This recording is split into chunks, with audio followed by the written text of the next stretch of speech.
Fasting is a shield. As-sawmu junnah. Fasting is a shield.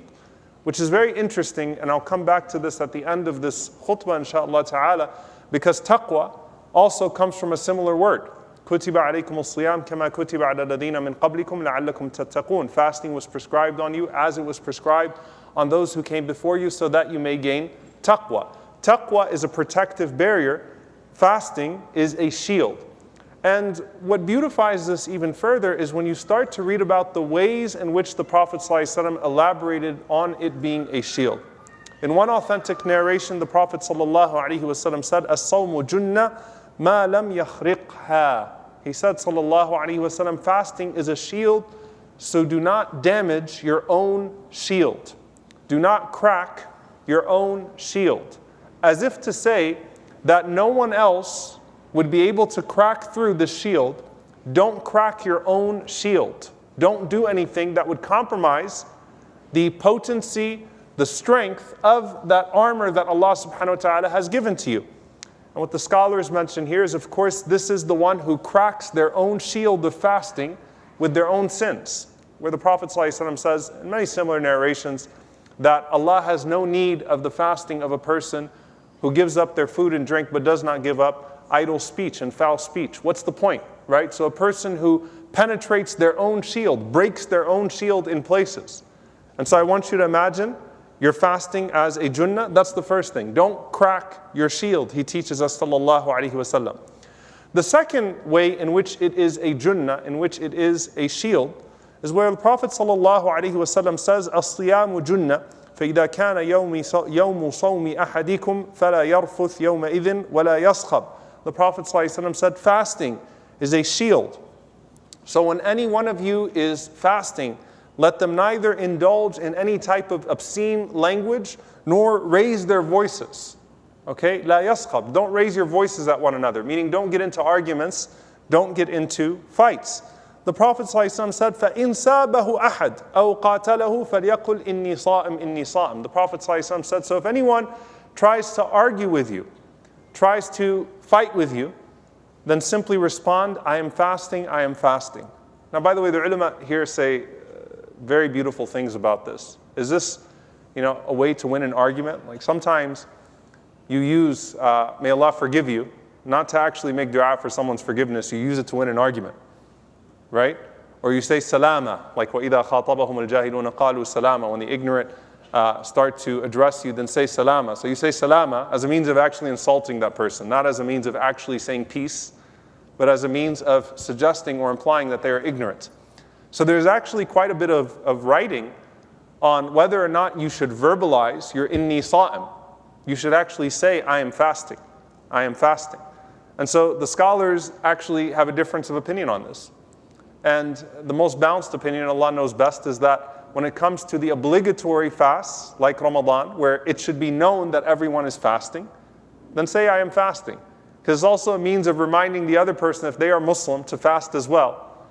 So you set the tone, and it's not like anyone is trying to hide this good deed. If anything, everyone is supposed to be encouraging this virtue of fasting. But they say that if you are doing a voluntary fast, then say it to yourself. Right? Like inni sa'am. Like remind yourself, I'm fasting, inni sa'am, inni sa'am. Okay? I'm not going to compromise the shield that I have on today by getting into the silly argument and potentially losing this fast. So inni sa'im, I am fasting. In any case, it's a means of affirming oneself, reminding yourself, and in some situations even reminding the other person. But the function of the shield here is that fasting is a shield from ignorance that provokes your arrogance. Ignorance that provokes your arrogance. Jahl in the Arabic language does not simply refer to the loss of knowledge or information. It actually refers to anger. Okay? It refers to people that lose their temper frequently. So you protect yourself from an ignorance that provokes your own arrogance. Why? You're supposed to be curbing the nafs. You're supposed to be curbing the nafs. And just like how Allah subhanahu wa ta'ala sometimes allows you to accidentally take a bite of food or a sip of water, in Ramadan, and it's a gift from Allah subhanahu wa ta'ala, right? In the same way, it's a gift to your nafs sometimes that Allah subhanahu wa ta'ala humbles the nafs. Allah Azza wa Jal humbles the nafs through the encounter with someone else. So the first one, once again, as-sawmu junna ma lam yakhriqha. Fasting is a shield from your own sins. Don't crack your shield with your own sins. The second one, fasting is a shield from ignorance that provokes your arrogance. If someone is ignorant towards you, belligerent towards you, remind yourself, inni sa'im, inni sa'im. And if it is a day of Ramadan, inni sa'im, inni sa'im. Not as a way of shouting the person down or being arrogant with the person, but as a way of, look, let's put this aside. Let's recalibrate and focus on the season that is at hand. The last one, the Prophet ﷺ says in another authentic hadith from Uthman ibn Abi al-As radiyallahu ta'ala anhu, قال عليه الصلاة والسلام الصيام جنة من النار كجنة أحدكم من القتال.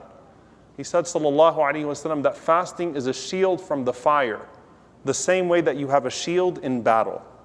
And so the ulama here mentioned that in this way fasting is a shield from the punishment in the afterlife. So subhanAllah, look at the ways in which the shield is so comprehensive. A shield from your sins, a shield from your arrogance and from the ignorance of others provoking your arrogance, and a shield from the punishment in the hereafter. May Allah subhanahu wa ta'ala protect us from the fire. Allahumma ameen. In another hadith, the Prophet ﷺ said very famously, as Ibn Mas'ud radiyallahu ta'ala anhu narrates, he said sallallahu alayhi wa sallam, Ya ma'ashar al-shabab, O young man, man istata'a minkum al-ba'a, فَلْيَتَزَوَّجْ. Whoever amongst you can get married, then let them get married. فَإِنَّهُ أَغَضُّ لِلْبَصَرِ وَأَحْصَنُ لِلْفَرْجِ. He said sallallahu alayhi wa sallam that lowers the gaze and it guards a person's chastity, it guards their modesty. And he said sallallahu alayhi wa sallam, وَمَنْ لَمْ يَسْتَطِعْ فَعَلَيْهِ بِالصَّوْمِ فَإِنَّهُ لَهُ وِجَاء. He said sallallahu alayhi wa sallam that if you cannot get married, then practice fasting frequently because it is wija. Wija means it diminishes the desires. It diminishes the desires. Now subhanAllah, there's a very beautiful statement from Imam al-Ghazali rahimahullah ta'ala in this regard, that there are secular ways to diminish desires, right? You diet to diminish your appetite for food and drink, right? You could endure other types of methods to diminish your desires, to control your appetite, right? But when you pair the diminishing of desires with quwwatul irada, with willpower, strengthening that desire for Allah's pleasure, which is what we do in the act of fasting,